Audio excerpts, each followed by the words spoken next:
live. It'll be on a little delay. And I'm going to have to watch too because I need to make sure the audio levels are working if people are complaining on YouTube. So we can start talking. Yeah.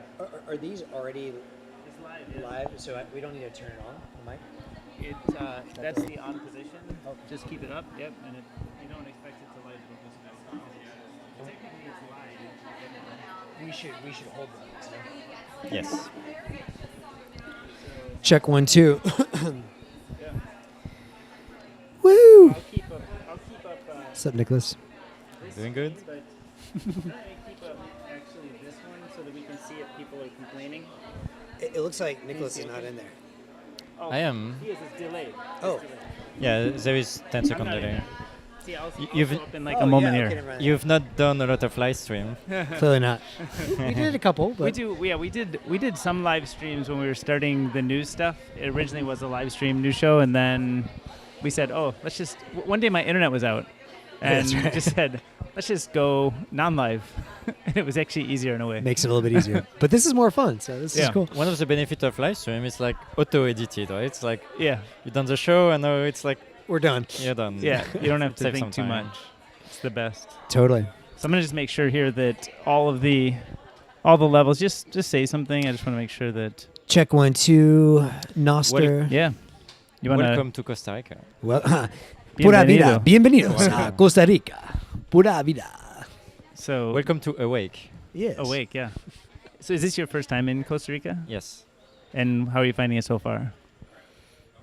It's quite interesting. I can't help to make parallel with El Salvador. I've been, I don't know, 4 or 5 times in El Salvador, given we make a Lightning wallet in El Salvador.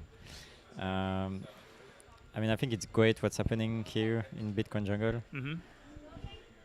There is a lot of energy. Yesterday, you just arrived, I think. We did, yeah. Yeah. Late last night. 1:30 a.m. or Yeah, something. okay. A long journey. So maybe you, yeah. It took 2 days to come here actually. But there is a farmer market, and I was there yesterday, and I was like blown away. Like I've bought everything with Bitcoin. Everybody accepts it, and it's super fluid. And for me, that's kind of a special experience because Bitcoin Jungle is the first community that fork the code from what I started, which is a Bitcoin Beach wallet. Mhm. So it's an open source wallet. And I remember, like, you were just talking about it with Richard, right? Like, at the first Adopting Bitcoin conference we did in El Salvador, Richard come to me and say, "Hey, I'm from Costa Rica. I want to make a Lightning wallet." And I'm sure, great, you know. Yeah. Do you have any technical skills? Said, not me, but I work with someone that knows a thing or two about, I guess, Bitcoin and Kubernetes. And I actually learned that he was doing card payment processing before, so he have a lot of experience in payment. Mm-hmm. And a month later, the wallet was launched. And I was like quite blown away. And now the project has gone up. It seems there is like hundreds of merchants that are accepting Bitcoin here, which is awesome. And what was the? I was just getting a little bit of the download on this because I have not been as connected to all of the wallet ecosystem and everything.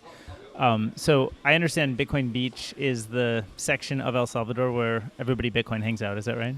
Yeah. And what is it? They originally wanted their own wallet. What were the what is the like feature set of a custom wallet for a beach? Okay, so we're back in 2019, I guess early 2020. I wanted to work on Lightning, Mm-hmm. and I was living in California, Mm-hmm. and I initially think, okay, maybe I can do something here. And I realized that fairly quickly that you don't need Lightning in the US because everybody have a credit card or a debit card in their pocket. You can go anywhere. You can pay Right. with card. You can pay with cash. Like there's no issue with payment. ACH is working. I mean, it's not necessarily the best payment network. Like it's slow. It's not like real-time settlement. But there is no pain point using payment in the US. Mm-hmm. If you don't want to use those banks, typically it's a choice that someone doesn't want to use it. It's not like, hey, I don't have an ID, I can't onboard. Mm-hmm.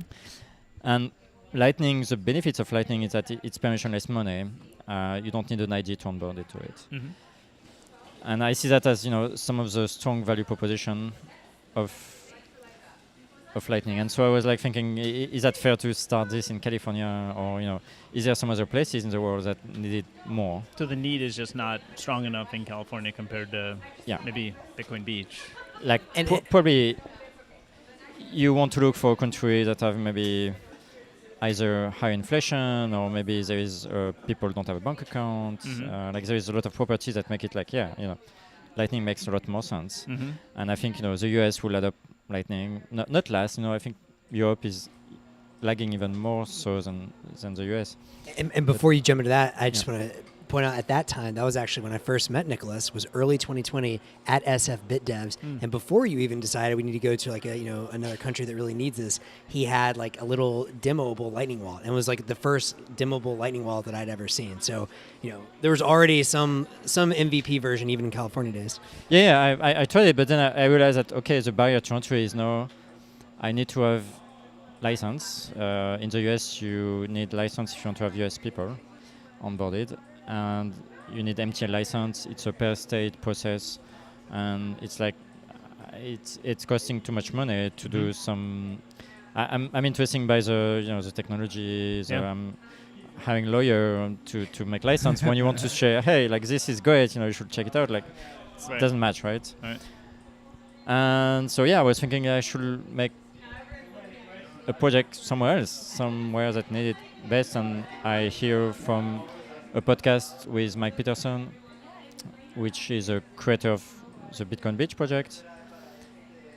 And he was saying, I'm starting this project and I'm trying to get local people, they don't have a bank account, like to use Bitcoin, and we try to make a local economy. I was like, this project is interesting, let me dive into it. And I sent him an email, and 1 or 2 months later, I was starting to build the wallet. And so you'd already been excited about the idea of a wallet, but that was just a really deeply needed use case that was obvious to you? That's a use case that makes sense, right? If you want to develop a project, you want some user. Yeah. And it's also like Lightning is so... I mean, now we're like 3 years later, and I think no one doubted that Lightning have huge potential. 3 years ago, like even Bitcoiner were like, no, Lightning is like... many Bitcoiners were dismissing Lightning. And for me, that was an idea of like, let's me show that we can pay a coffee with Lightning. Like at the time, paying a coffee with Bitcoin was a meme. Right. That was like, hey, sure, I'm paying coffee with Lightning. The most important use case. Many tried, everyone failed. Yeah. Because there's been a wave of payment company focused on Bitcoin, I guess in 2013, 14, 15, 16, that tried to make payment use case with Bitcoin, and they failed, right? And so even investors were saying to me like, no, there is no use case for it. And I was like, I think there is a use case, but like, let me show that it may work, right? Right. And El Salvador was a perfect fit. Like 70% of the population don't have a bank account. They already are on the USD standard. Therefore, the country doesn't have a printing press. Therefore, probably, the government will not be against another currency. Like they already don't have their own currency, right? They use outsource it to the US or outsource it to Bitcoin, doesn't matter. Yeah. And so, I mean, it was an obvious play that it will take off. And, retrospectively, yes, as inside, like, it's the first country that had Bitcoin as legal tender. So. And what is the property, though, of I guess there are a lot of Lightning wallets. I'm not an expert at all of them, but what are the things that make you want to make, like, is there something, a wallet specific to the beach or a wallet specific to the jungle? Set of features or something that's kind of unique there? Yeah, so I mean, 3 years ago, and now the market completely changed. 3 years ago there was very few wallets. Like there was wallet of Satoshi was already here. There's maybe 3-4 other wallets. When we launched Bitcoin Beach wallet, there was like less than 10. Now there is like probably 50, 100. There's a lot of small projects. So the landscape changed a lot. What make the Bitcoin Beach project different initially, it was really made for the community in Bitcoin Beach. And so it was possible for the community to understand, okay, how many users there is, what's working, what's not working. Mhm. Okay, we need some POS system to get merchants adopted. Maybe we need to incentivize them. So we did some program. So you were to creating a POS as well? Yeah, we have a POS. That's today. part of the wallet. I mean, Or it's a kind of dedicated separate- POS Yeah, yeah. wallet. You can also, because unlike maybe credit card terminal where it's the difference between like a sender and a receiver are very obvious. A sender is a physical card. The recipient is a physical terminal. Right. This is blurred with Bitcoin and Lightning because every wallet can typically send and receive. But they say, no, if you want adoption for merchants, you need to think through this a bit more. You typically want to have a receive-only wallet. You don't want necessarily every employee of like a restaurant to be able to send the balance to their own wallet, right? So you need different feature. And so we have developed this like receive-only wallet. Yeah. Mm-hmm. And so you did that for the beach, and then what's the Bitcoin Jungle has a different set of needs, or mostly similar needs that you can then take advantage of? So the starting point is, okay, it's a community wallet. We're actually evolving this to make it more like a global wallet. We're doing a rebranding. There will be a new name for the wallet. What is it, a rebonding? Rebranding. Oh, rebranding. Yeah. And you guys are one of the most widely adopted wallet in the world right now, just with that, right? Yeah. Wow. Yeah, we have more than 100,000 user, which is I guess one of the most probably Chivo is the number one, or Cash App is the number one today. But yeah, in El Salvador we are after Chivo definitely is the number one wallet, number one non-governmental wallet, I can say. So the genesis of Bitcoin Jungle here is to replicate what has been done in Bitcoin Beach. And the code that we have developed is open source. And so Lee, maybe 18 months ago, say, okay, I want to make a similar wallet. It basically fork our wallet and change the logo and launch the wallet basically in a couple of weeks. Wow. Which is pretty amazing. And the idea is that, the goal is like if we can have 1,000, 10,000, I don't know, 1 million community wallets around the world, it's awesome. It's the idea of community banking, something that maybe with SVB and everything that's happening in the US, the idea of regional bank and a community bank is actually disappearing as we speak. Every hour, I'm sure, people are withdrawing their money from regional bank and they put it in one of the big four, right? Yeah. So the idea of community banks is something that I guess I tried to seed it with. This first community project, and Bitcoin Jungle is a proof that yes, it's actually working. What features did Bitcoin Jungle Wallet need? Like besides just changing the logo, I'm assuming they had a different currency you needed to support. Was there anything else that they changed? Yeah, the currency was actually the biggest part. And now, there is one feature that we are adding that is being rolled out this week, actually, which is the idea that on the wallet you can choose any currency. So there is 160 currency or something like that. At the time when Bitcoin Jungle fork our wallet, they wanted to have the colones, which is a local currency, and so they have to change that because it was not available at the time. That's the main feature, but there is actually some awesome integration Lee has been doing. For instance, the integration with BTC Pay server. So there is some integration between Galoy and BTC Pay server, so that in many places, if you go to a restaurant, now you will see a BTC Pay terminal, but the money is going to your Galoy account, right? To your Bitcoin Jungle account. And the Galoy account is is that what the merchant has? Like they have a dashboard where they can see what they've received and they can deal with it as they want? So that will be, I guess, on BTC Pay server, but the funds are swept automatically to your Bitcoin Jungle account. Galoy is a class, and Bitcoin Beach Wallet or Bitcoin Jungle are an instance, right? Right. And do you imagine that the next step for this is another few dozen beaches, jungles, etc. around the world adopt this as a community thing? Yes. Or? Yeah, there is 5 wallets currently, and there are, I'm sure, quite a bit more in the work. And so community is one big part. I think corporation is another big part. And I think the vision of what I have in my head is with what's happening in the US is or just around the world, right? The idea that today, if you're an enterprise, you have dollar or you have pesos or whatever currency. Right. I mean, if you want to operate efficiently, you need money somewhere. You cannot necessarily keep dollar under your mattress. So this is why you have bank account, right? To facilitate transaction. Right. Maybe you also have a bank account to generate interest. But the primary function of a bank account is, okay, if I want to operate efficiently with my business, I need to put this money somewhere. And they will help me to move the money where it needs to go to both pay my vendor, but also to receive money from my client. Mm-hmm.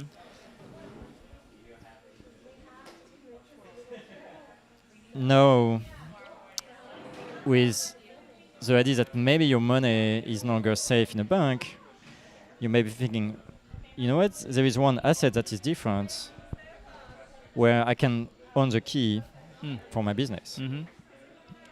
Right? I don't need to trust the bank, or I don't need to put it in a big bank.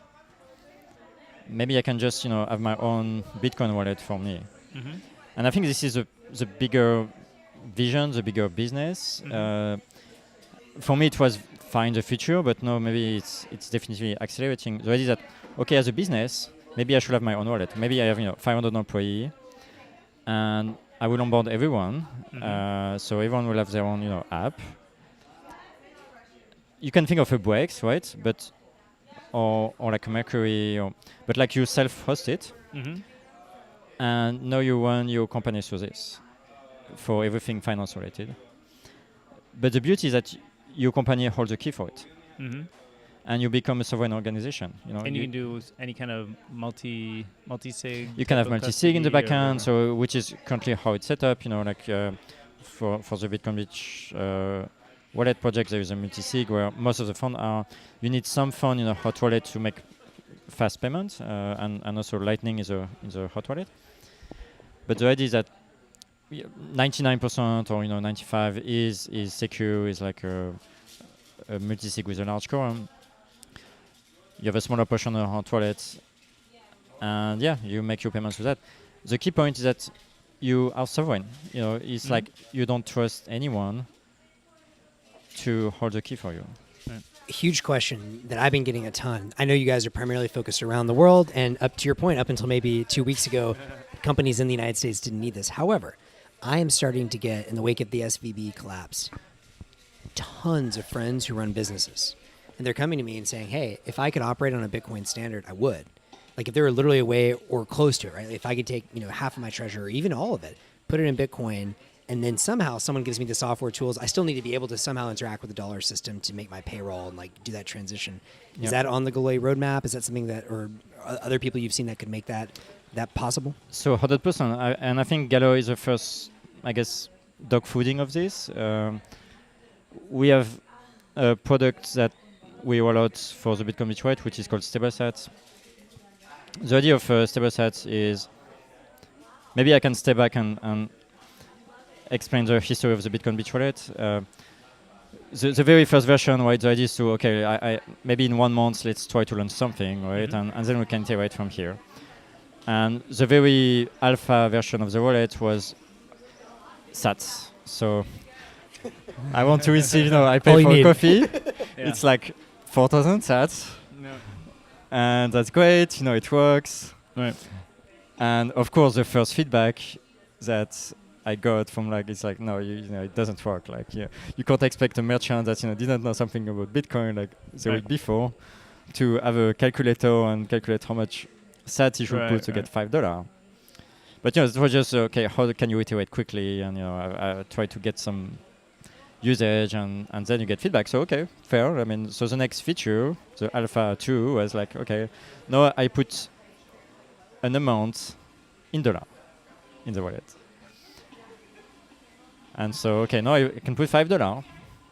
And then when you're on board a merchant, you say, yeah, it's easy, right? You just put $5 and it's Bitcoin, but just put $5 and that's it, and you're good. Right. And the merchant put $5, it receives instantly via And they're Lightning. putting this on an existing POS they have, or they're using a POS? that It's a you're phone. On a phone, okay. Yeah. Phone app. They don't have in Nezonte. There is no POS really. It's like it's a cash-based economy. So there is no except the high-end luxury venues that have credit card terminal. Everybody else is cash, like 100%. And so you explain them. For them, it's a new thing, right? Like receiving money online, it's electronically, it's a new thing. But they say it works, right? I show a QR code, someone use his phone, tap it, and there is a green check mark, and I get my dollar. Right. But no, of course, what is the next step? So you onboard a merchant. You say to them, you put $5. And they receive $5. They open the wallet a week later. Maybe they have $6.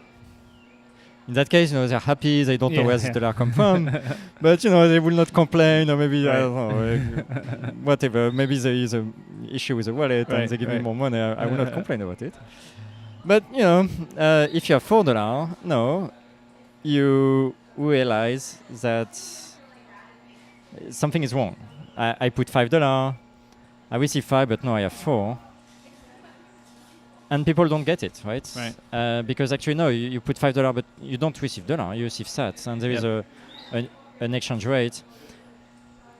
And a lot of those businesses don't have the experience of like foreign exchange rate, capital markets. Right. Like they don't have a bank account, right? So it's for them the idea of like why, I have $5 last week, I have $4 now, it doesn't work.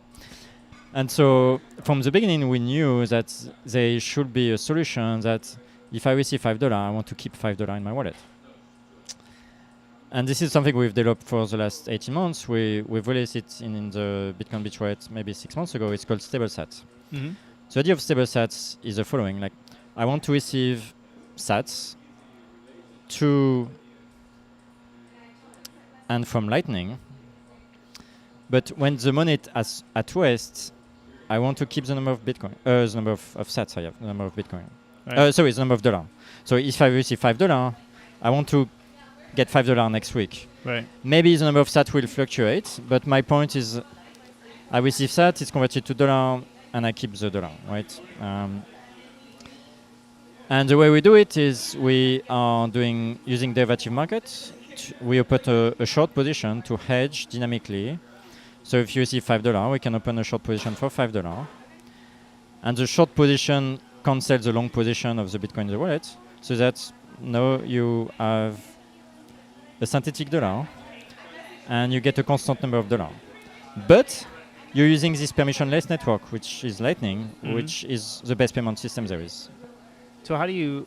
I'm not sure I fully understand how the stability works, because the hedging, everybody who's tried to do some sort of like stable, USD stable coin type thing, it has either some sort of trust model or, they sort of blow up eventually. So so there is a trust model. The trust model is there is an exchange, a derivative exchange, where we are hedging. And so the derivative exchange, we assume it's solvent, it will redeem us the Bitcoin when we are asking to redeem the Bitcoin. Right. And so we currently are using OKX. We are adding other exchanges. BitMEX is one we are looking at. We assume, this exchange is solvent. If it's not solvent, if it doesn't send us the Bitcoin when we are closing a position, then there is an issue. And who actually, on both those, holds the key? So for example, my understanding is you create a synthetic dollar, someone holds Bitcoin underlying, and then there's a simultaneous short position on one of these exchanges. Yes. Do you guys then take custody of who holds the keys to the underlying Bitcoin? So here is what's interesting. In the case of Bitcoin Beach Wallet, there is an entity in El Salvador, BBW SADCV, that is a company that holds it. But if we come back to the question about corporation, the idea is that a company could hold it themselves, right? So they will hold the Bitcoin, and they will also have the contractual relationship with the exchange, and they will trust the exchange, but they can choose which exchange, and they can do their due diligence. But they will hedge themselves, right? So you remove the counterparty risk. And the reason this is possible is because our code is open source, so someone could fork it and just do it on their own. But this is the huge potential upside, is to say, like, you know what, I don't want to be the banking system anymore, but I still want to hedge because my expenses are in dollar, right? Like so far you don't pay anything denominated in SAT, so you need to hedge somehow.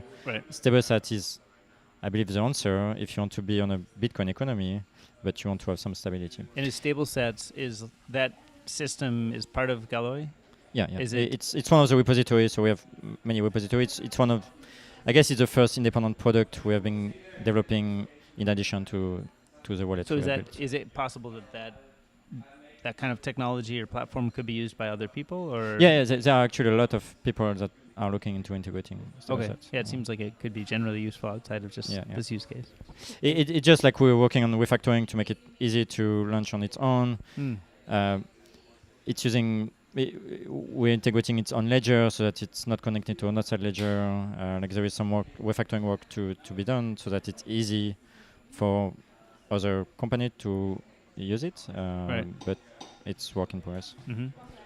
Two big risk factors that would be, I think, really helpful to explain. So one is, when everyone hears about like the Terras of the world, whatever, it's like, I mean, obviously this is different, but Bitcoin backed, and like, what happens if the price of Bitcoin drops very quickly? Like, what are the risk points where things could break? So we are short on the derivative market. So the price of Bitcoin can drop. Typically, it's not an issue because we're short, right? You can assume the issue will be more on a short squeeze. So if the price go up a lot quickly, the way you think about it is you can assume some leverage. So if you're using a leverage 1, you will never be liquidated because basically you have $100 maybe in the exchange, you're shorting for $100. Without going into the mathematics behind it, like if you're using leverage of 1, you can't be liquidated.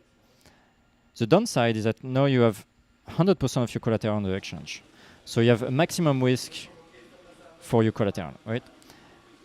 Which maybe is not ideal because you might want to say, you know what, actually, I want to have some leverage. Maybe I will be using a leverage of 3, which now, instead of putting, even if I want to hedge for $100, I can only put $33 in the exchange.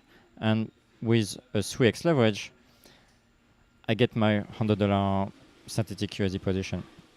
The benefits of that is if the exchange go under, they get hacked or whatever happen, I lose only a third of my collateral, which is much better than losing 100% of my collateral. Right? But now you have some risk if the price of Bitcoin were to go up more than 33% in the time where you need to rebalance. But this is where also, if you think about, okay, now you need to top up collateral, right? But this is where Lightning becomes super useful. Yeah, this is very different than the old days. Yeah. Because on Lightning, you could add collateral in milliseconds, right? So nowadays, most of the exchange, unfortunately, are still on chain. So you have to assume, okay, the price of Bitcoin will now go more than 33% in less than maybe 20 minutes, which doesn't happen really, right? Maybe it will happen the next, if Balaji bet is give an apologies tweet. Yeah, let's not say that. But the point is that there is a bot obviously monitoring this, and the bot will automatically send more collateral. So you have to assume, okay, the price of Bitcoin will not go from 30K to 40K in less than 20 minutes, which is a fair assumption. In that case, you're safe, right? And you can even assume, okay, if I'm safe, I can increase my leverage. And if you have a leverage of 10, then you're at risk if the price increase more than 10% over this time period, which if you use Lightning should be great. You can maybe open a fat channel with the exchange you're working with. You keep the Bitcoin on your side. Now, if you need to add more collateral to the exchange, you could do it. You could stream sats as needed in real time, and you could get super efficient where you get to be hedged for USD with having a minimal of capital at risk on the exchange. Mm-hmm. And I think we're getting there. I mean, this is the vision of Stereosat. Yeah, that's great. Well, we're here in Costa Rica for Nostr, and so I know a lot of us are excited about Bitcoin, excited about Lightning, but we have this like new Nostr thing that we've all been learning about, paying attention to. It's delayed, so. I know. But I used to make video. I had a startup doing live video before. Oh, you did? I know so this is quite like a bit. very comfortable for you. But what is it? Where's your head on the Nostr stuff? Is it something that you're like exploring for your product portfolio? Is it something you're just like generally interested in? So first, I want to make the story that Yeah. you said in the intro. I don't know if we are recording or not, but I bring you into Lightning.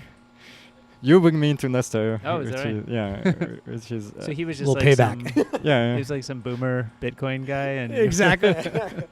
I was. I mean, up until Damus became publicly available on the Apple Store, I didn't look into Nostr. I mean, there was a lot of signals, a lot of like people putting their NPub, but I don't have time for this kind of attitude. And then I fell down the rabbit hole super quickly. There's two things that maybe that's interesting for the audience. So I opened my Damus app. I said, how does this thing works? I put a Lightning invoice for like 1,000 sats. And then, hey, anyone want to pay it? I was not having high assumption, right? I just create my account. And then, 15 seconds later, invoice paid. I'm like, whoa. And for me, the interesting thing was the integration with like, okay, I just post a Lightning invoice, it's automatically formatted. Like, I mean, and then I realized, this is how Twitter should be, right? Like, it's obvious. So this was quite an interesting moment. I think GB, the creator of Damus, actually took a screenshot of it, put it on Twitter. My interaction. That was fun. The second aha moment was when I tried to get my private key from one client to another one, because you have all the instinct of being working in Bitcoin and understanding how private key works and how portability works. Suddenly you have like, oh shit, like this is huge. For me, that was quite an interesting moment. But anyway, I'm fairly new to Nostr. I think I don't know when Damus was on the Apple Store, maybe 2 months, if not less. But I realize that Bitcoin and Lightning, is like the censorship-resistant property is huge, and Nostr is the same, but it's for, I guess, communication. So it's not necessarily the money layer; it's more the interaction between people and so many other things, right? That Nostr could be, and they complement each other very well, and it makes a ton of sense for us to dive into this. Do you have any like early hypotheses around how you might dive into it? Like, meaning you've experienced some of the magic as a user. Are there? And I like the story that you originally told around how you were sitting in California and saying, "Hey, there's no use case for this. Let me go to places where there's more deeply felt a use case."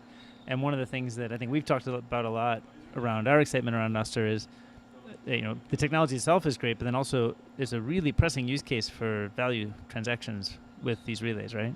And so I wonder if there's stuff in the, kind of in the same way you went from California to, the beach and the jungle, if you think about how you might come to, I don't know, maybe power relays in a certain way, or, provide payment infrastructure to help relays, or is that kind of stuff noodling for you, or? Yeah, that sounds an obvious use case, paid relay. Yes, you can have the infrastructure to receive payments for it. I think there will be a lot of fee pressure on those. And currently we see, it's like, okay, there is paid relay, but there are like one-time fee. Obviously it's not sustainable. Right. It needs to be more like subscription-based, something, I don't know if it's per usage, per month. seems like those are kind of the early, the early experiments are just like a single payment. Yeah. And just this past, a few days ago, Collider Wallet has now this, I think Subscription 8,000 based. sats a month or something. So they're kind of starting to move towards that. I expect we'll see continued experimentation around different pay models for relays. Yeah. The first thing we did just to get our toes into it is, so we have the Bitcoin Beach wallet that we operate. Mm-hmm. We saw Zap, which is, the great idea of like, hey, I'm liking you, but I'm showing I really like it. Yeah. Like I'm putting value behind it, and so we did a NIP 57, if I'm not mistaken, which actually is pretty interesting to come back to Bitcoin Jungle. So Bitcoin Jungle, they use the Galoy stack, Mm-hmm. and I said with my team, okay, tomorrow let's do a hackathon, and let's integrate this NIP. You guys had it out 57. so fast, like within a day, no? Within 24 hours, but here is why. Leo, who is here. So we put a tweet saying, hey, we're working on that. Anyone that want to hop on a call to give us insights, Right. feel free to join. And Lee joined and say, yeah. So I created a repository already, which is called Galoy Noster. And it's here. So I just use it. And we integrate it, basically we wrap it around with Kubernetes, so we create a pod for it, and the next day it was launched, and we had NIP 57 integration, which is, for people that may not know, the idea is that if you make a Lightning payment between me and you, the Lightning payment is meant to be private. This add metadata so that the Noster client can say, okay, there has been an exchange value, and this is where you see how many sats has been sent between parties. Right. We need to integrate this, and so that was an obvious addition to make to the wallet. I think another one we're going to make is NIP 05, so that you have your wallet. You will have both your Lightning address and your NIP 5 are the same, so you could set up in the wallet. So this is a low hanging fruit. I mean, it's obvious, right? Just to get some insight. So to come back to the business, I mean, we're thinking about, okay, how could we work here? It's not clear. There is something to me that maybe will be of value, but will be quite also different to what we're already doing in our business. So I'm not sure if we should dive into this. But what we're building fundamentally is custodial solution for Bitcoin and Lightning. Mm-hmm. What does it mean? It means there is a trust intermediary where you say, okay, I don't necessarily want to have a Lightning node. Do you want a Lightning node? I don't run my own now. Yeah, so you probably use a custodial wallet, right, to make it easier. Yeah. If you were to try to run your own Lightning node, you would say, okay, it's not necessary for everyone. You need to have a server online. You need to have your keys. I think the key property of Lightning and Bitcoin in general is that you have the ability to do so, right? If you're someone that is at risk of being censored, you can run your node and you're connected to the network with something you cannot do with Visa or MasterCard or ACH or FedWire. Right. Or any bank. Or any bank, right? So I think the ability to be able to do it is a key. But that's for many people, using a custodial solution is great. It's easier. Maybe if you don't put a lot of money there, you put $50. Actually, it's probably better. Maybe you're not. Privacy is not, a situation for you where it's life or death type of situation. And I mean, then the question is, okay, is there a need to have something similar for Noster? I think there is a need, because when you use today a client, you can quickly see that it's the same model of Lightning, where today your client on Noster is running your own Lightning node on your phone. It's power hungry, it's bandwidth hungry. Your phone is doing all the processing, which is great because, of course, now you're very sovereign, right? Every messages, there is a signature attached to it. The signature is verified. But to make this happen, you need to have all this data coming to your phone, all this processing, right? Which, for some people, if you're if you're in some regime and you need to be censorship resistant or privacy, or like there is aspect where you want that, right? It's important to be able to opt out. But I'm wondering if most people will use this type of client versus will they use a type of client which is more custodial, right? You use a custodial. Yeah, yeah. Meaning you have a trust intermediary Yep. that is helping, in the case of Lightning, facilitate transaction. Yeah. I think in the case of Nostr, it will be, you know what, I have a light client, something that just downloads the data that should be shown on my phone, but my phone doesn't do processing. Mm-hmm. Why would it be relevant? If you want to save bandwidth, for instance, if you want to save energy, but also you may have a better experience because the data is pre-processed. Today when you say, okay, let me tap, like, how many is this, if I tap on I tap on Jack, and I see how many followers does he have. I need to wait 1 minute, there's this counter that is like indefinite. Why? Because like suddenly I need to receive like a ton of data and process it. And you have to go out to a bunch of different relays to even figure out what the right answer is. Right? Yeah. And that is not a good user experience, right? But why does it have to be like this? Because your phone is verifying everything, right? But the idea is that you could have a proxy that is hosted somewhere that you could probably host yourself, right? If you want to, let's say you have, an umbrella Raspberry Blitz or whatever, you can have a Raspberry Pi that is pre-processing the data for you and just showing to you, and you will still be sovereign. But instead of having the processing being done on your phone, it will be done on your server. But an alternative will also be, you know what? I'm going to pay $5 a month or $1 a month or whatever, so that I have this better experience where the feed I'm being shown is calculated from this proxy. And when I open something, when I look at the number of zap, like everything is already there, which will be bring it a lot more closer to a maybe Twitter client as it is today versus Nostr as it is today, right? Because even though Nostr is making great progress, if we want to get all the processing be kept in the mobile phone, it will never be as good as a custodial solution. And so some of the aspects is because we build custodial solution for Lightning, one of the natural thinking I have is should we think about doing something similar for Nostr, which could make sense. I mean, but it's such a big investment, and so far we've not necessarily started to look into it. But it's something I'm thinking a lot about. Well, for what it's worth, as a Galoy investor here, I love that you're looking into it. And I would say if there's traction there and you see explosion, like by all means explore. We've talked a lot about caching services, but also algorithmic services to help better sort the data. Are you thinking purely like kind of content delivery network or like caching service type stuff? Or are you thinking actually getting into the algorithmic game and helping to offer better sorting for people as well? Yeah, I mean the algorithm is obviously part of it, right? You then you can choose which algorithm you want to use. I mean it's basically what Twitter should become, right? The idea of like, I want to. I mean, and Twitter is already experimenting with that now. You have two options, right? Do I want to see only my following list, or do I want to see a recommended black box algorithm that supposedly is better? Like here, the idea is that you have here 20 algorithm of what you want to be seen, like pick and choose. But this is somewhat independent. I mean, you need that even for the current client. Like I don't think it's specific to the approach.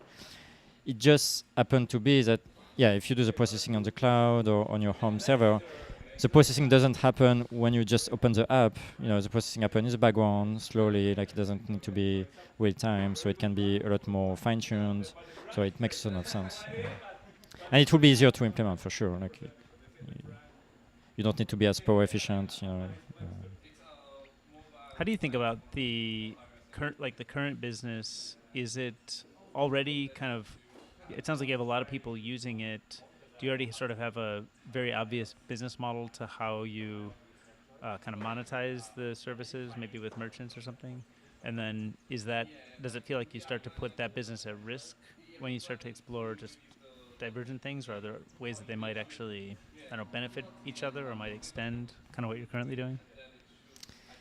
Yeah, it's unclear. I mean, when you're a startup, you want to be focused, right? I guess this is the biggest thing. And if you try to do too many things, and I mean, it's one reason to fail is like you don't think one thing well, right? Yeah. So for sure, like this is a key thing, which was so far it's like more an idea I have, and like it's not something we're actively working on, but I think that will make sense. Yeah, but so far our business is twofold. I guess it's the Bitcoin Beach wallet is charging fees when you do on-chain transaction or when you use stable sats. When you think about it, what's the business of every Bitcoin company today? Is you have fee when you go from fiat to Bitcoin, and that's how every company works, right? And so with stable sats now there is like you go from synthetic dollar to Bitcoin, and we charge 20 basis point of fees, which is, I mean, we need it to go to make it, I guess, sustainable, but the business model is embedded into that. For Galoy, the source code that we build that is available that Bitcoin Jungle use, the business model behind it is, okay, you can run it on your own, but you need to know how Kubernetes works, you need to know how Lightning works, like there's a lot of building block. We can also host it for you, so it will be on your instance. But then we, help you update it, like the MongoDB approach. Or, kind of so this is a true business model. And when you think about it, the fact that we run Bitcoin Beach Wallet help us design the open source code, so they go side by side together. It's funny, DK and I on our drive down here, we're talking basically about that. Like in the old world of open source, you're basically models where you give away open source software and then you charge for hosting and support. Now in the world of Lightning, you can offer additional services like potentially routing, or liquidity services with them, or exchange services between dollars and fiat and Bitcoin, or between L1 and L2, like submarine swaps, stuff like that. But it's interesting because like all businesses either come to that, like we'll host and support, or we'll do some exchange for you. Right. And are those sort of like just laws of gravity so far, or will we have new things emerge, like new models for how you mentioned kind of like the fiat rails on-ramp touch point being where a lot of businesses get built today that are not otherwise kind of open source hosting and support?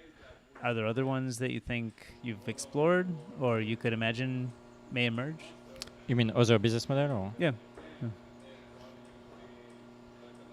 And I don't know like how the whole ecosystem, it sounds like there's this ecosystem with the way merchants implement the community wallets, and maybe there's other services that those merchants would need over time, and maybe that roughly is still hosting and support, but maybe there's more custom software that they need or custom implementation, handholding, I don't know. Yeah, I mean, there is a services business, like help me customize this feature. That is an obvious other line of business. Doesn't scale, as much. But maybe something like a Webflow type, build your website and then plug this in, right? Where it's all kind of natively set up for, I don't know, whatever kind of merchants are choosing to use this. Yeah. Give them I would argue it's in the category of hosting, right? Like, yeah. So maybe gravity prevails. But yeah, I think and typically it's also interesting. The hosting will be more like fixed fees. It's like, and the fiat dollar to or whatever currency to Bitcoin is typically a percentage. But I think this is really the true business model for Bitcoin company. Right. I mean, there is some variance, right? I mean, it's a lot on the nuance, but I think this is a true business. Right. And no, maybe there is a third business is privacy. That is a bit different. So if you think about Wasabi or Samurai, for instance, like it's privacy as a service. You send them your Bitcoin and you get new Bitcoin. And they charge some fees for that. Right. And I think they're actually pretty profitable companies. I'm not sure it's a huge business because there's two companies in the space and they're doing well. I don't think there is a space for Who like are the two? I don't know. Samurai and Wasabi. Samurai and Wasabi? Yeah. Oh, okay. So they're wallet businesses that are very focused on privacy? Yeah. Okay. They sell you privacy, so You pay for coin joins. Yeah. I see. You pay them 1% or something, and Right. And so I guess there's the existing business, and how do you sort of think about what, kind of ignoring Nostr, what is the biggest, I guess, friction, or what's the biggest unlock that you're looking for next? Are you want to sign up more communities? Do you know sort of a process to scalably find the next one, or are you sort of trying to identify that process right now? I mean, I think over the last year, a lot of what has been going on is a lot of, I would say, scam in the crypto side of things, which have quite... It's kind of always present, right? Is there something? I mean, there is wave. Or I think it's always present, but the bear market will reveal, who's a scammer.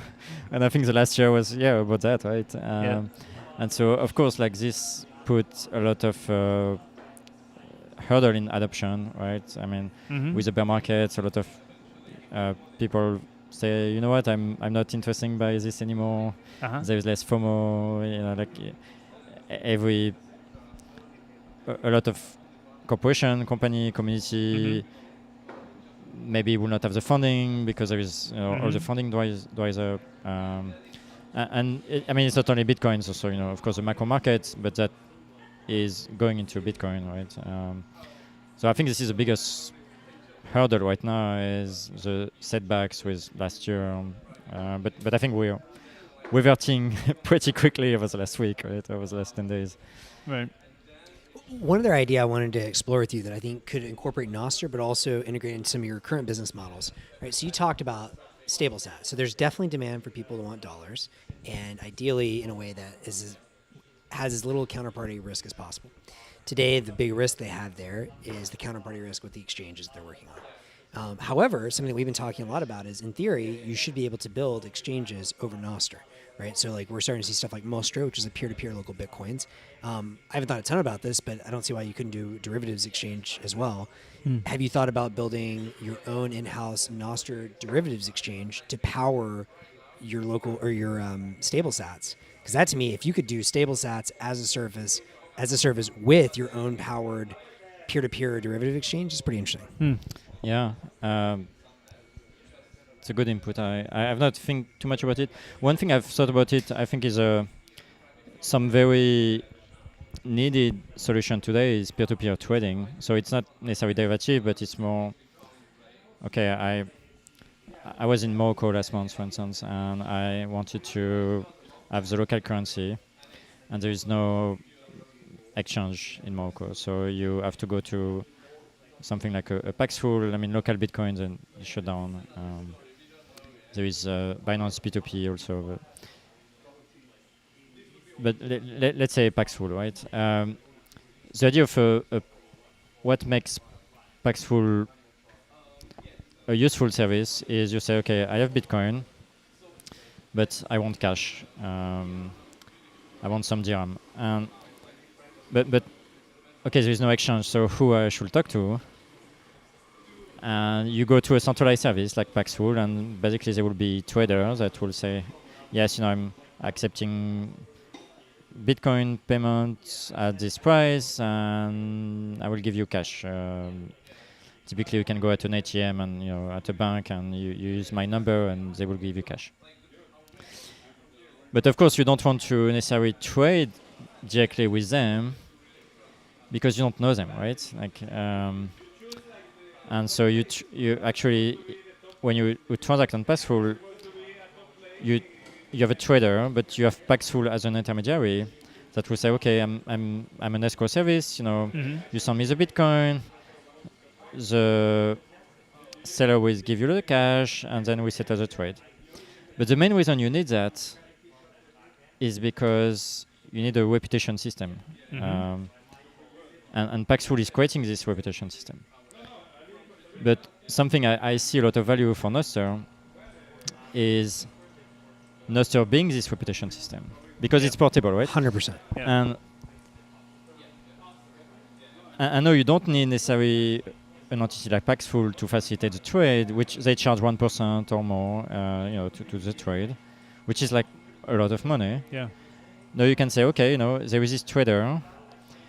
You will not necessarily have the escrow, so maybe there is a need for an escrow services, but the escrow will just be an escrow. It will not be necessarily a reputation system, or maybe you don't need an escrow. You say, okay, this person, they have 1,000 trade. I can verify it because it's on Noster, and they trade with other people that I know. And you know what? I'm going to send him $100 in Bitcoin, and I will expect that he will give me the cash. If he doesn't, then his reputation will be impacted, and so he's more likely to give me the cash, right? Especially if you have a pristine reputation. And I think Noster could be this thing that today all these peer-to-peer platforms are isolated. Like if I have one of the first emails that was received if you're on a Paxful platform after local Bitcoin shut down last month or 2 months ago, which was the largest historical peer-to-peer trading platform, say, hey, you know what? We'll help you import your reputation from local Bitcoin to Paxful. Right. Because the reputation is everything when you do this peer-to-peer trading. It's an obvious use case for Noster.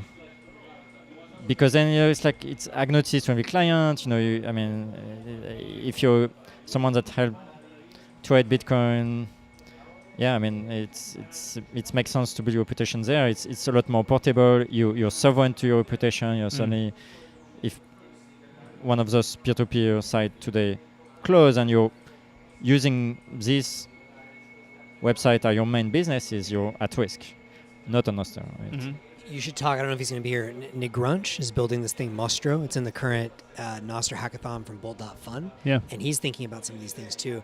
I would love it as a user if I could just log on to Bitcoin Beach Wallet or whatever Galoy wallet and just tap into this giant liquidity community for my Bitcoin. And then eventually for the stable sats too. But I think that's a great idea.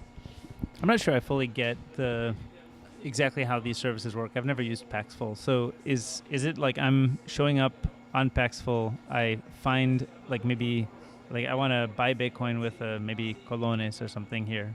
I could find somebody in Uvita who will sell me those.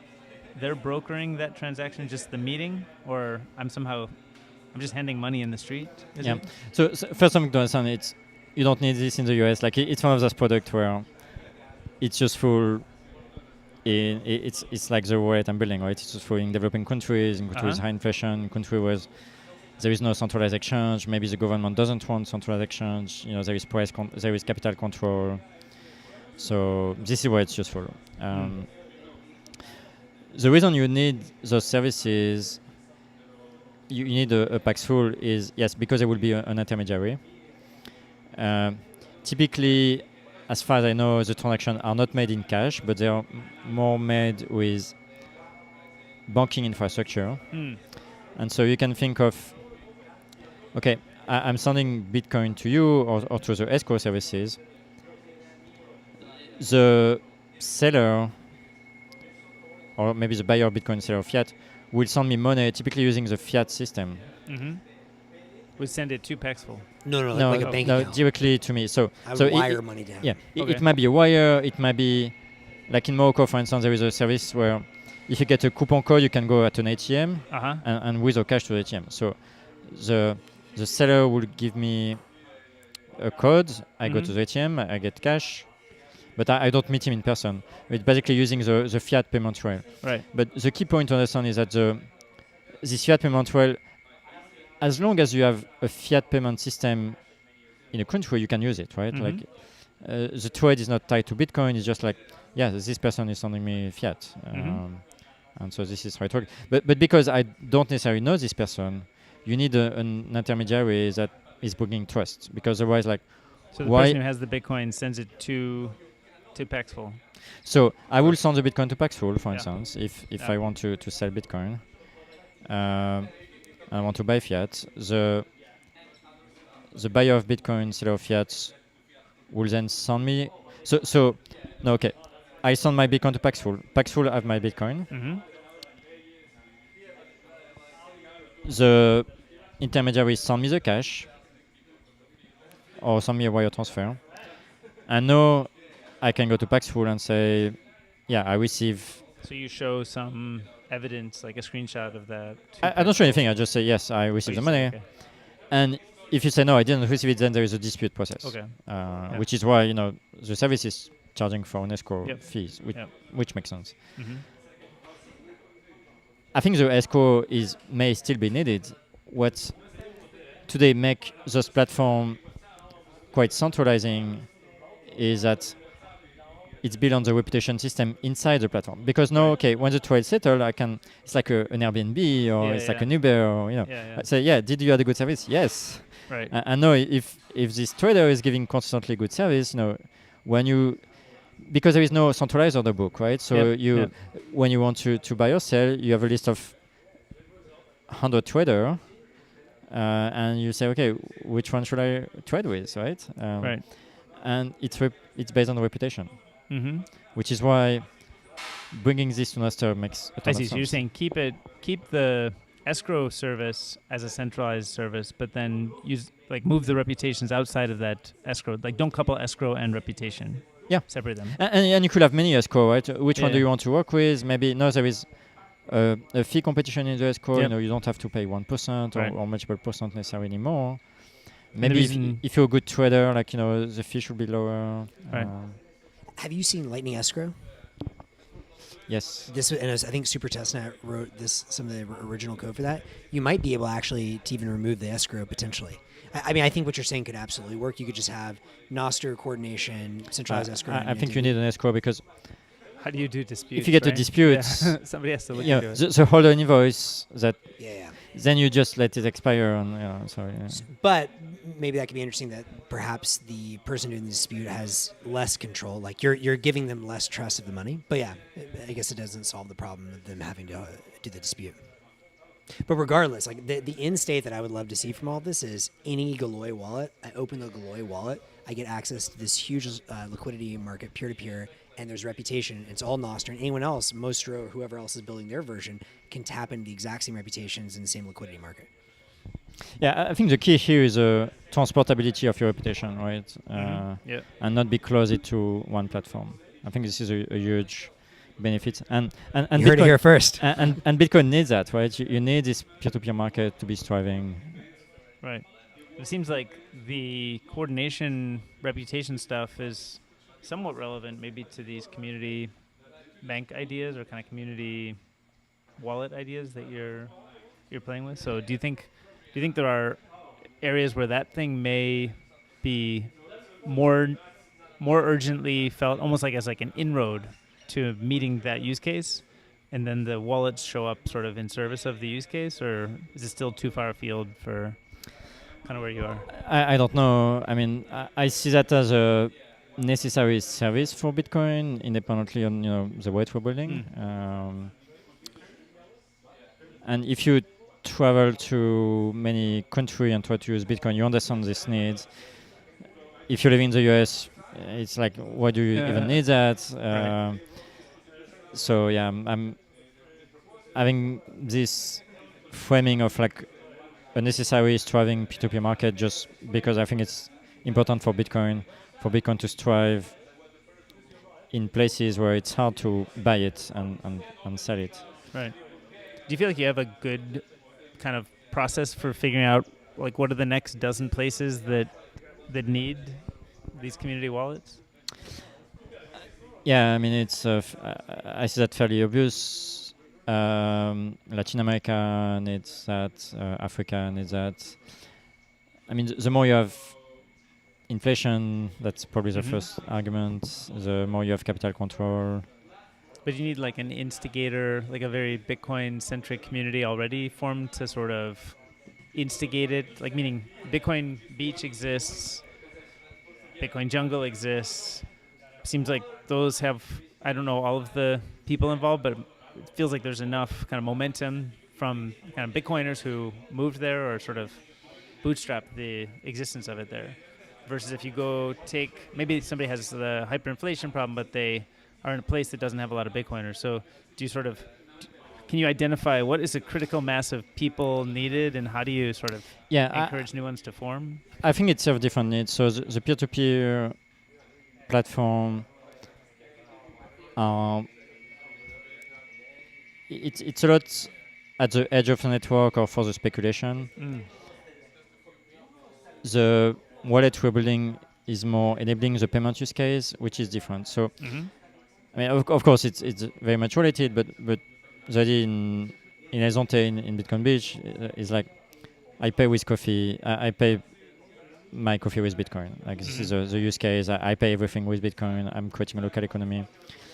The idea of the peer-to-peer is that how do I bring more Bitcoin maybe into the country?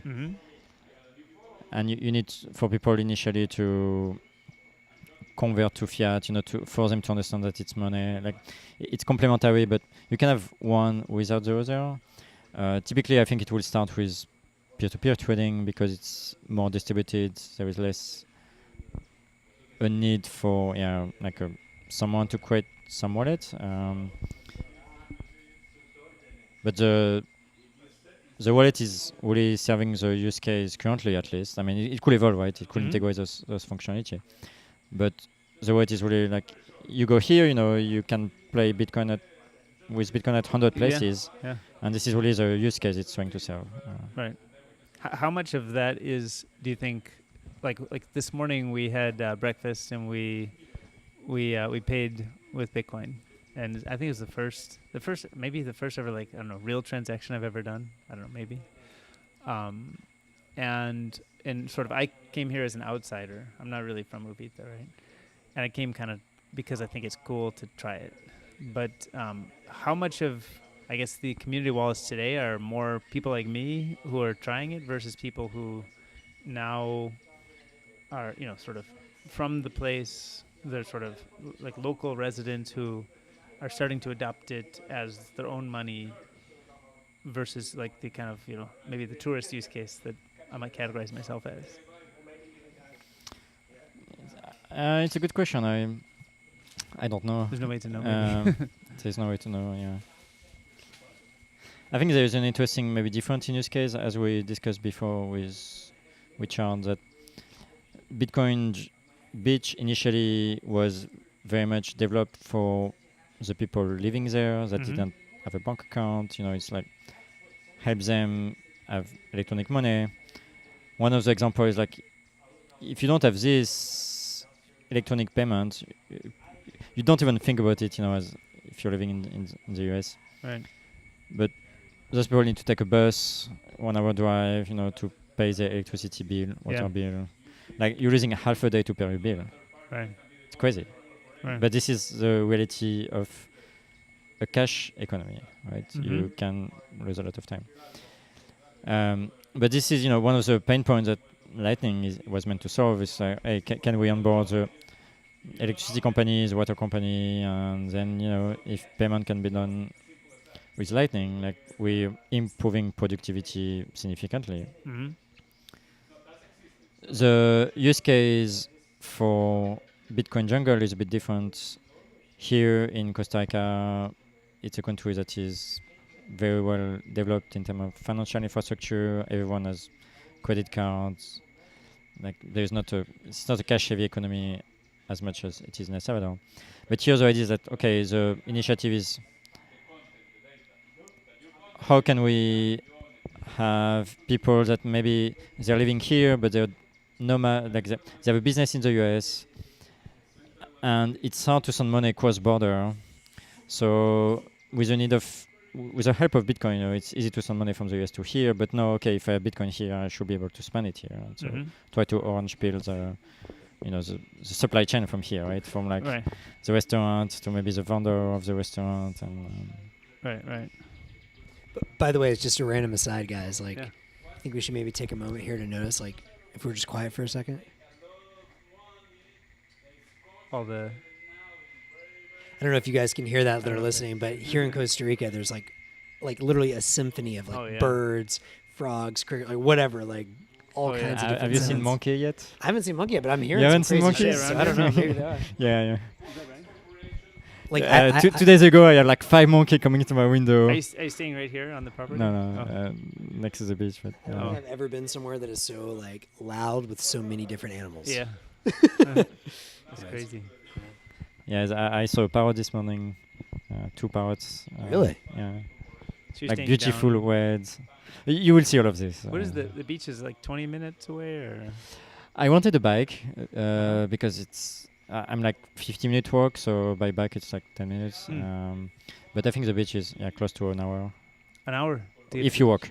Oh, walking. Okay. Yeah, by cab or car, Yeah, it's yeah. like short. So you're right down by there. Are you like surfing every morning or No, I know. I'm just enjoying?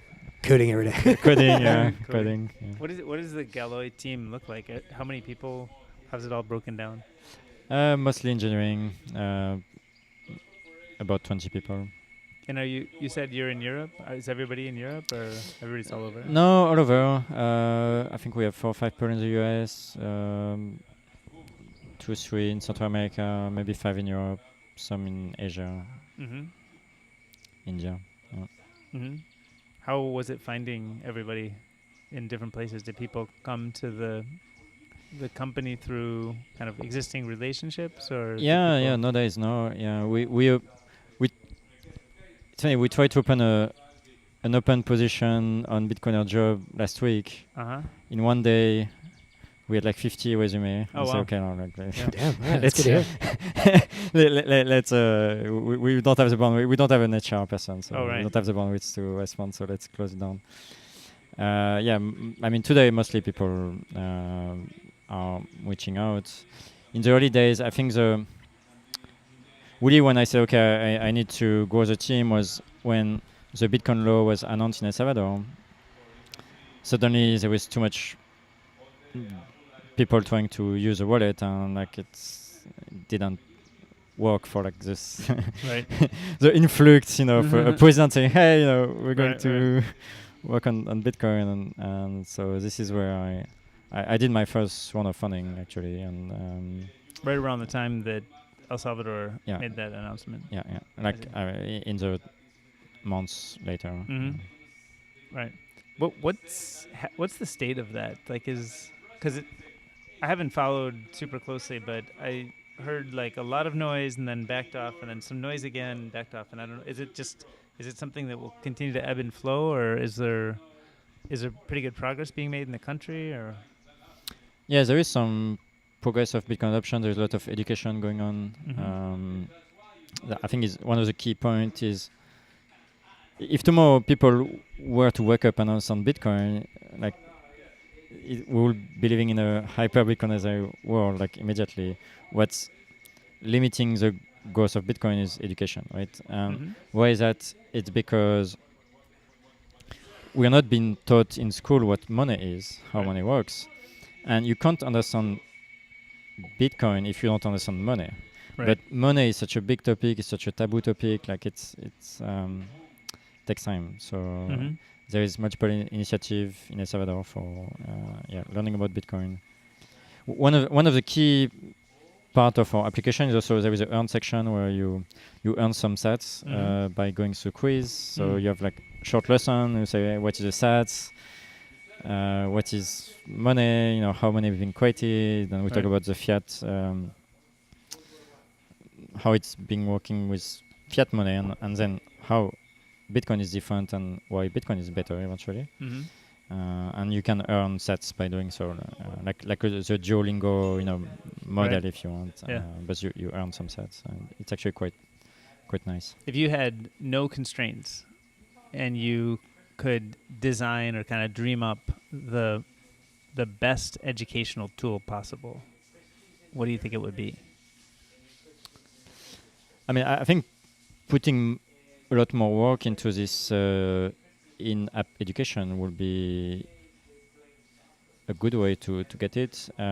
The challenge is if you give free sets for people doing the application. Yeah. If you want to scale this, the more sets you give, the more you have an incentive for bots to try to Right. also get the sets. And it's a significant effort to make sure the human gets the sets, but not the bot, right? Mhm. But I think scaling this, we're actually working on.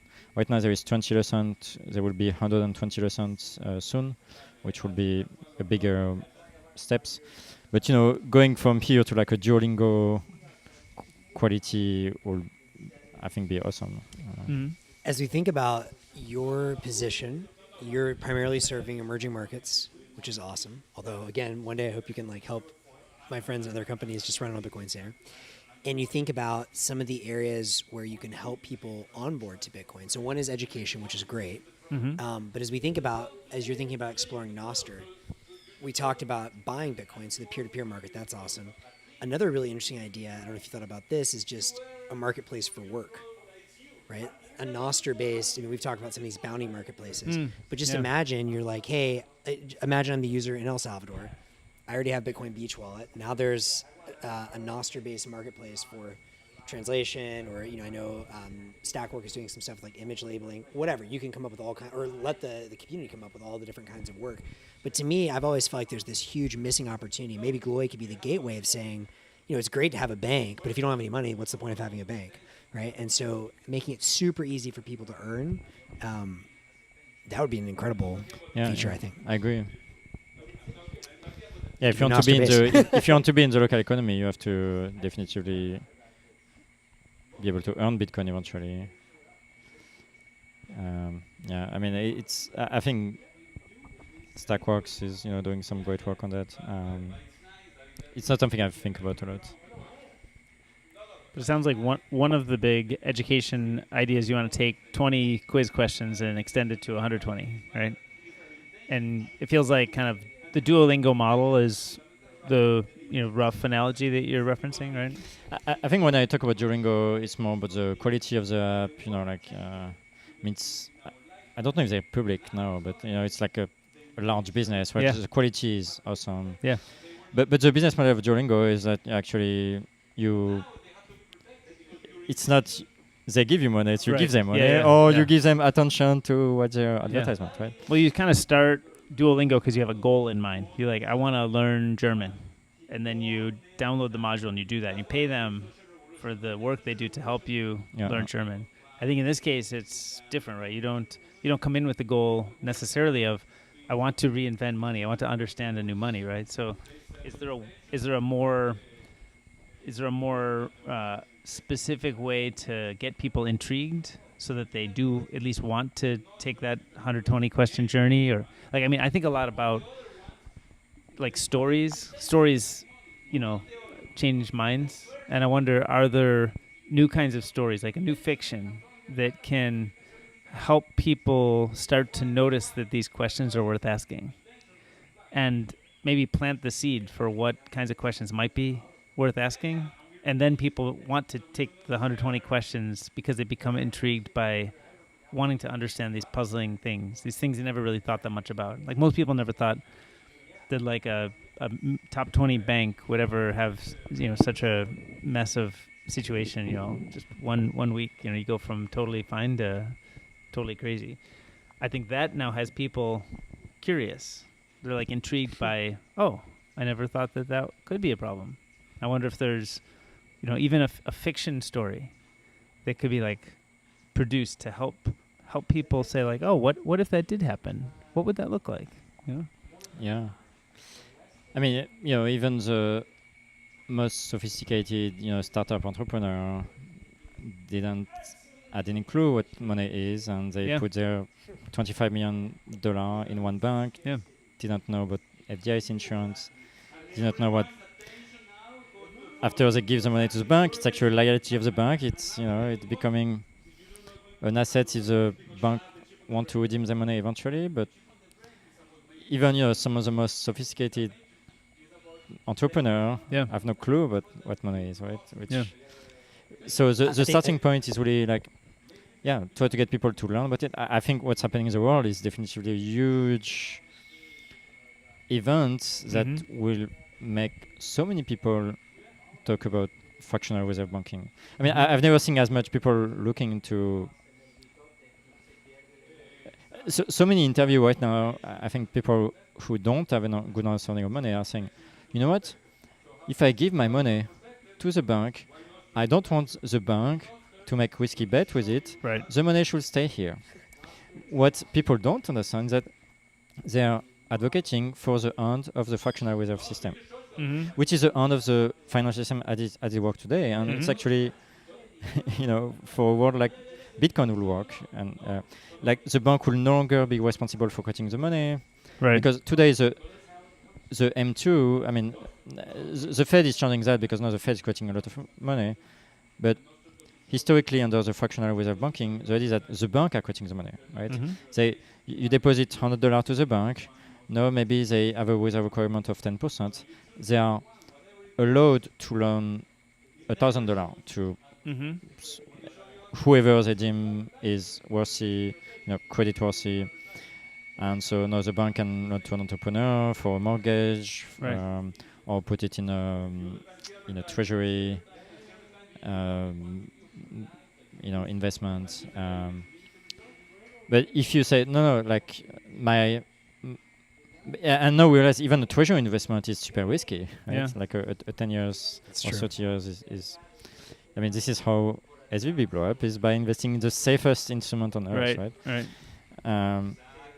But no, a lot of people say, no, I want to even pay for this, right? I want to put my money in the bank. I put $1 million, and I'm paying, I don't know, $1,000 per year, Mm-hmm. and you don't, this money stay here. You don't do anything Yeah, with yeah. it. I want to put my money in the bank because I need to do payments. Right. But yeah, you don't do anything with it. If the bank don't do anything with it, there is no fractional reserve banking, because now the bank cannot loan money anymore. Right. And this is really the world we are dreaming, Mm-hmm. Bitcoiner. Like, and I know so many people are advocating for the system. What would it take? And I actually have another idea. I want to come back on the education, but while Yeah. you're on this point, what would it take, again, for you to go to all those entrepreneurs at SVB that just got a harsh lesson in fractional reserve banking, and say, okay, we can help you move over and just bank with Galoy? What would that take?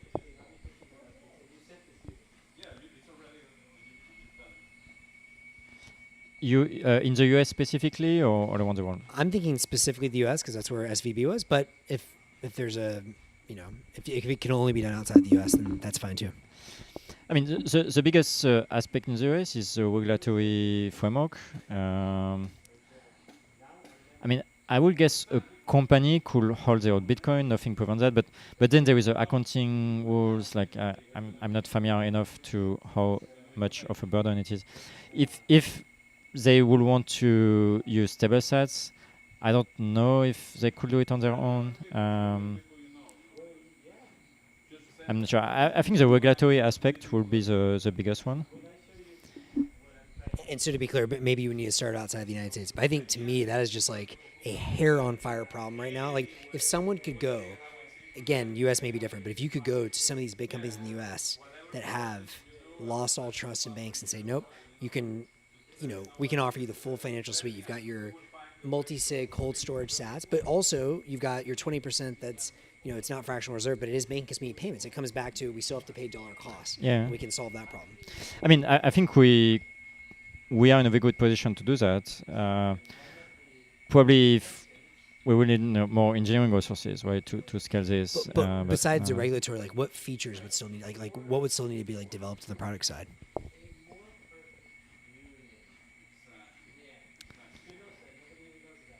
When you think about how you operate as a US company that makes you efficient, is okay, you have your, let's say, breaks. It's allow you to easily issue count for your employee. Then you can easily understand, okay, how much money do we spend. You can synchronize it to QuickBooks or whatever accounting software you have. If you receive, payments, you can invoice, I don't know, maybe also QuickBooks, maybe NetSuite. Having all this ecosystem of apps that plug together to make the accounting, to make the finance, to make maybe Carta for the share, and the banking, of course, it's centralized into this. What makes you today, operate efficiently, but you need all these components connected updated automatically, etc.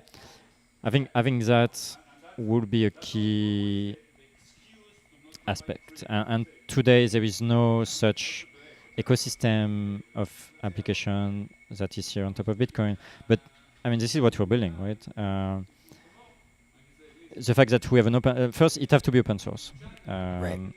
because if it's not open source in the Bitcoin space, I don't think it will converge to closed source system. So if you want to have all this ecosystem, I mean, today in the fiat world it's closed source, but why is it closed source? Is because you can't today start playing with things in the payment space, in the banking space, unless you have authorization to do so. If you go to Lightning, if you go to Bitcoin, no, you can, on a weekend you can launch your own project and you're free to go. Which is why, even though banking historically have been mostly closed source, I think the move to Bitcoin will make it converge to open source solution. I think it's key. And I think it's something that is fairly misunderstood today. Most of the Bitcoin bank are closed source because we're still early and it's easier to build closed source than build open source. But I think first, building open source is a key element to get this use of API, people to build on top of what you're doing. But no, you just need, I guess, more actors to start collaborating. Like accounting is a big one. Like how do you, like if you need every quarter, every year to report something, like if moving to the Bitcoin standard will make you work 5 times harder because there is not all this automation, no, you will be reticent to do it. But I think this is what we need to get there. And I mean, something we're thinking a lot about, but it just takes time, takes resources. I was thinking, this type of opportunity will be in 5-10 years. But no, I'm thinking Surprise. like it's, maybe It's the wrong part. maybe it's happening. maybe it's like weeks, months, year. I mean, it's no longer years. I think. I think it's definitely worth considering. Like, I mean, I don't know if you saw the Ballology tweet. If you have any reaction to that, I certainly hope that's not the case. Obviously, I think that means a world of chaos, blah blah. But who the hell knows? Yeah, I mean, I think so right now the Galoy stack is also dedicated to community. I think we'll need to fine tune the API to make it more relevant for corporation. But everything is here. The foundation is here. You need to build about it, scale it. Nice. Are there people here in Nostrica that you're hoping to connect with to think about maybe, I don't know if there's partnerships or other types of products that you might think about, roadmaps, what they're doing, what you're doing, how the interplay might work?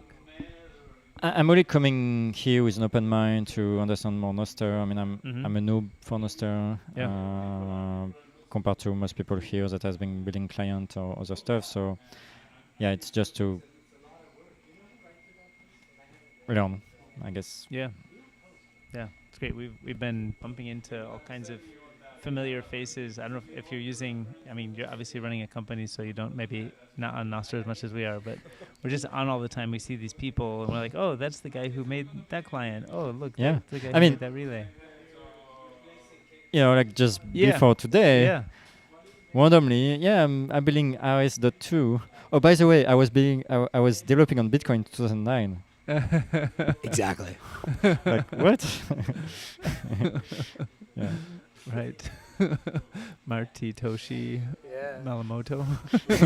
Yeah, it's really like that. Which is one cool thing about Nostr. I feel like I think Lightning did this as well, but bringing back some of Lightning for sure, but like a lot of the early ideas from Bitcoin 2009 through 13, 14, a lot of those ideas are now becoming possible with Lightning, with payments. Mm-hmm. And now with Nostr, for things like peer-to-peer marketplaces, that's becoming possible. So I think for a lot of the early guys, maybe we'll see more people coming back to help build what they originally saw back then, but now the technology is there. Yeah, I mean, there is definitely the excitement, right, of like all this thing happening, the chaos, of the early days. Yeah. I mean, there is no such chaos anymore, I think, on Bitcoin. And Lightning also is, pretty smooth now. So I think for the hacker-type people that like to do things on the weekend and run their own POC, and then you get traction and everyone talk about it. I think it's the right spot Nostr today. Right. I wonder on that kind of hacker culture idea, because you mentioned your 20-person org now, and I think a lot of that hacker culture sometimes can grow up to be orgs of some scale, but then there's also, we were talking about earlier how there's so much of these independent hackers, they want to build something, get it out. How do you think about transitioning from the pure hacker phase of getting something out that somebody, uses and finds valuable to then like actually building more of an org, a company, 20 people, you have to have some sense of who's working on what and how do you help dispatch the right work. Do you feel like you guys have solved this to some extent, or you have any kind of learnings that may be helpful to other hackers who are going to go through it soon? Yeah, I guess one of the challenges, if you're building solution on top of Bitcoin and Lightning, you want to hack stuff initially because you want to get some traction, see if your idea is worth your attention. But then, the world of banking, move fast, break things, have the downside of if you push something in production that just crash everything, Yeah. and you lose your Bitcoin or you get security hole. Yeah. It's an issue. So I think we try to. We invest a lot in our CI/CD pipeline, in automated tests, unit tests, component tests, end-to-end tests, smoke tests, and to be able to move fast but still have high quality. I think we invest. Initially it was proof of concept. It was done. I think the first prototype was done in a month. What does that prototype look like? Just because you've gotten through from a very early prototype, you got some traction. Now you're a bigger org. Yeah. Bigger than one or two hackers. Were you doing it nights and weekends, and did you just get traction with it? Did you know you want to do something commercial, or? I was full time when I started working on the wallet from the beginning. Mm-hmm. I wanted to build on Lightning, so Mm-hmm. yeah. But initially there was less tests. There was not the CI/CD pipeline we have today. Yeah. We've spent over the last 2 years a ton of time on making sure our process is good. Mm-hmm. I don't know, to put something in production. For any developer in the company can put some code in production, which allow for increase the velocity. But then it needs to be validated by someone else. So we use GitHub to do that, and there's all our pipeline is based on PR, on pull request, and it needs to be approved by 2 persons. Basically, we're thinking a lot about also insider risk, of someone that will push some code, right, and to get the money. Also, just someone get compromised, right, by a virus or some phishing attack, and so we think a lot about the security aspect of things. I think it's taking a lot of our energy, because we have if you operate in the Bitcoin space, you have a responsibility. Yeah. But early days, you were one or two. Yeah. So it's when. How did you? What was it? Was it scary to hire your first person, or you kind of already knew exactly what they were going to do exactly? So a lot of the work that has been done on this has been driven by Justin, our CTO, that was one of the first hire. He was the one consistently pushing to set the right process. Be very thoughtful about. Okay, it's a trade-off between be able to execute quickly and have the right tests. I think we've invested a lot in tests also. So basically, the code base today and the code base 2 years ago have nothing to do. Right. Yeah. It's it has been completely rewritten for sure. Yeah. And now we're in the process of making it more modular. I talk about stable sites, for instance, which initially there was a proof of concept in TypeScript. Now it's like a Rust code base, independent code base, and we try to make it also the different modules that we have a lot more independent, so that you can only run what you want. I don't know if you know the model of HashiCorp. Oh yeah. Yeah. But HashiCorp, they have 6-7 products. They have Vault. They have Yeah. multiple products we use. But we try to get inspiration from this, and this is how we have the long-term vision of the company is to say, okay, we can have all these products that work well together, but also you can use them independently. Yeah. And we can help you hold them, right? Like Yep. the HashiCorp model. So this is really the long-term vision. Right. But together, I mean, and the idea up to again 2 weeks ago was like there is no need for that today. Like there is no demand for that today. I think this is changing for sure. But if we're able to compartmentalize all these products, then you can just I just want to stable set. We're working on an independent ledger system, so a double entry accounting ledger system. Right. It's interesting to see today there is no open source strong double entry accounting system. Like it's mind blowing. Why? Because again there is no incentive to build financial products open source, and we think this product in itself could have a huge market potential. Right. Yeah. Makes a lot of sense. Yeah. Yeah. It sounds a lot like. We were talking about the Joseph Jacks discussion. Oh, yeah. Have you met Joseph Jacks, or do you know who he is?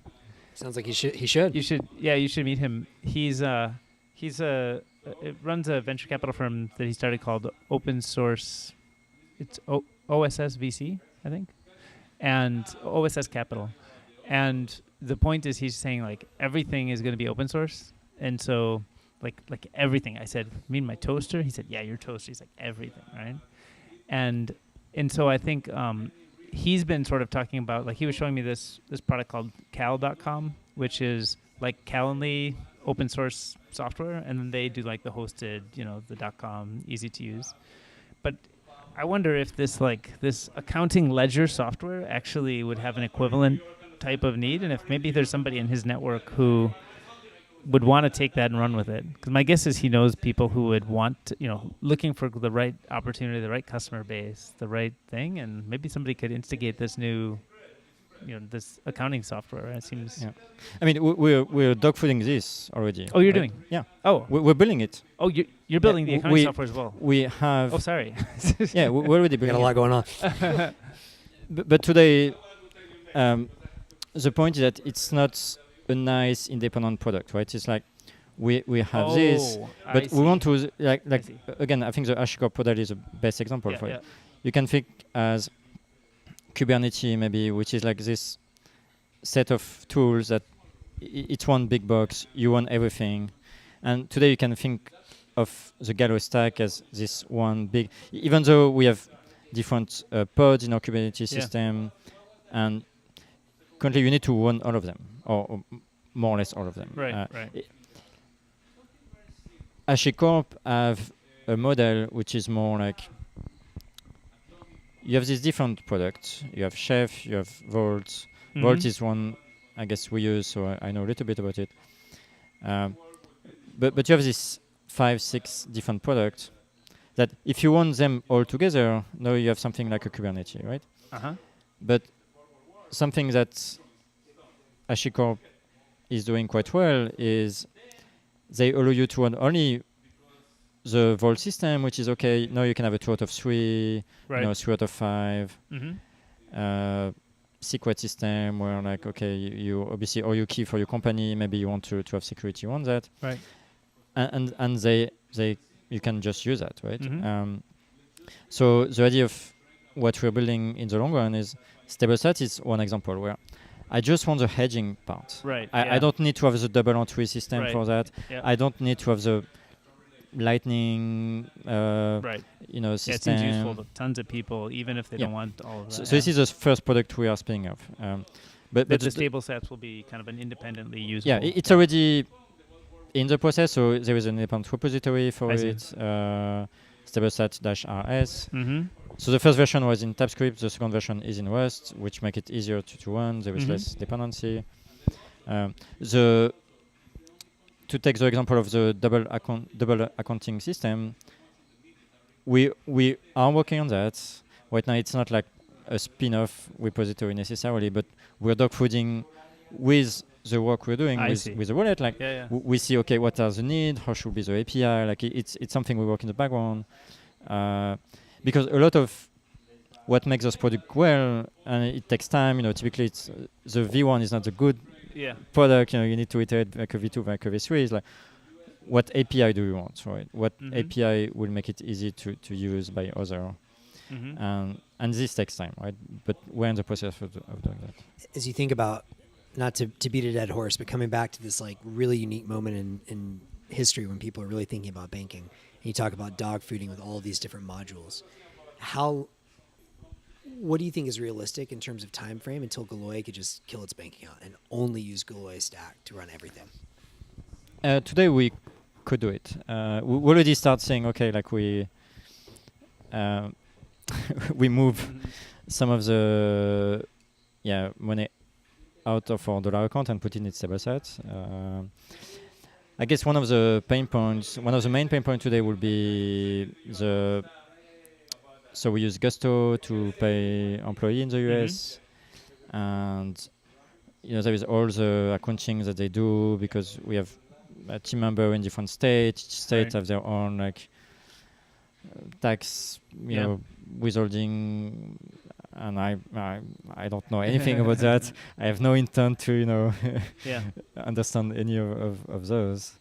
And if we were to use our own system, like how do we, could you build a long run? It'd be really interesting. Maybe lots of the open source community could build different modules for their states and their countries. That'd be cool, but that'll take some time. Could you just shorter term build like a bridge between Galoy software and Gusto, where it's like there isn't a bank account, but like real time you could like sell, transfer, wire, or whatever needs to be done? Yeah, I guess you could, right? But today the way Gusto works is they take money from a bank account. So, I mean, you could, the day before, try to send dollar in the bank account, and Gusto will take from here. But the way it will add friction, right? That's a good point. Which is just making me very bullish, right? Because if we're going to have to rebuild everything, which is why I hope kind of the Balaji thing is wrong in 90 days, because we have to rebuild so much infrastructure. And there's like going to be tons of businesses just like, okay, what does payroll look like? Maybe it's Gusto, and they adapt to a Bitcoin standard. Maybe it's someone brand new. But like, what do all of these basic but like pretty important business functions look like? And how do they plug into this other stack? But the way we think about it, like, I'm not going to make this type of product, but we start seeing company building on top of our API. Totally. And now there is 5 or 6 companies that use our API in different ways. And at some point, like more and more company will plug on this, and if there is a need for that, I don't think we should be doing it, but someone could do it very quickly. Like basically our API will say, you know what, like I can send you $1 from stable sets, I can pay this address, and then the only logic that is needed is a business logic related to the tax treatment, but we solve the banking part, the payment part, right? And eventually, I mean, it'd be really cool. You can imagine having like almost an app store on top of Galoy, right?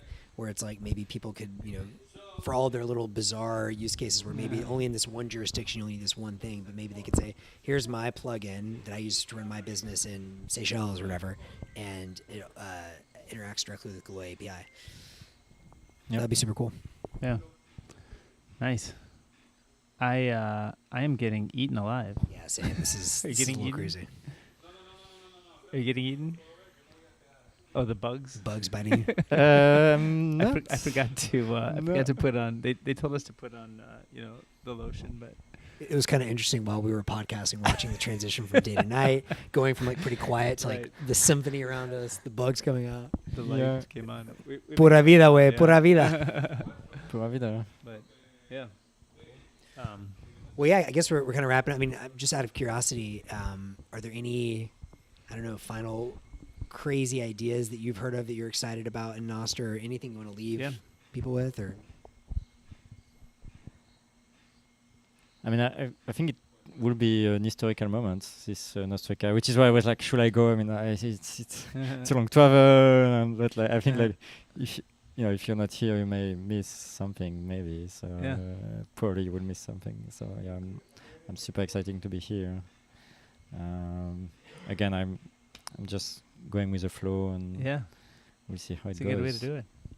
Just Nostra curious, come hang out, probably lots of people we can all learn from. So I mean, so far everybody I've talked to is like amazing. Yeah, this morning I talked to a young woman who is living in the US, but she's originally from Iran, and she discovered Noster 3 months ago, Hmm. and now she's Seriously? she's full Bitcoiner. Oh wow. She had no idea what Bitcoin oh, was. she like just 6 months discovered it through there. Yeah, yeah. Oh wow. And now she discovered that, okay, I can send money like, without border. It's yeah. I mean, one of the first thing here is that so many people are coming, and I think it might be the case for you, right? It's like coming from Nostr for like this social network alternative, Mm-hmm. and discovering Bitcoin through this, right? Mhm. Yeah. And then maybe discovering what money is, what yeah. like it from social network, going from social network to It's okay, like what kind is of money? a gentle introduction to these concepts, right? Of like decentralization and sovereignty of your own account. Yeah, Yeah, I'd say at the basics, that's the thing that's really most in common from my view. Is like set up your own account. You don't have to ask somebody for an account. You could roll dice or do whatever you want, but make your own account. yeah. But then you say, why not with my money, right? Yeah. And this key primitive you talked about, which is like when you have a key for your money, and now like why not have it for your identity? Or if you have a key for your identity, why not for your money? It just once people get in this concept of like what is a public-private key pair, like that's a really powerful primitive. Yeah. That's cool. Well, we'll hang out. Very nice. I'm glad we got a chance to hang and chat because I didn't know that much about Galoy, and Max has talked about you many times. So I'm glad we got to finally actually meet. Yeah, we've been going for And close to 2 hours. I think. is it 2 hours? Wow. Yeah, we can get when we get going. we get going. Exactly. We're definitely not known for being short. Yeah. But thanks for making the time, and thanks for coming on with us. And Yeah, thanks a lot. we'll see you around at the thanks conference. for then. having me. Pura vida. Cool. Pura vida. Pura vida. All right.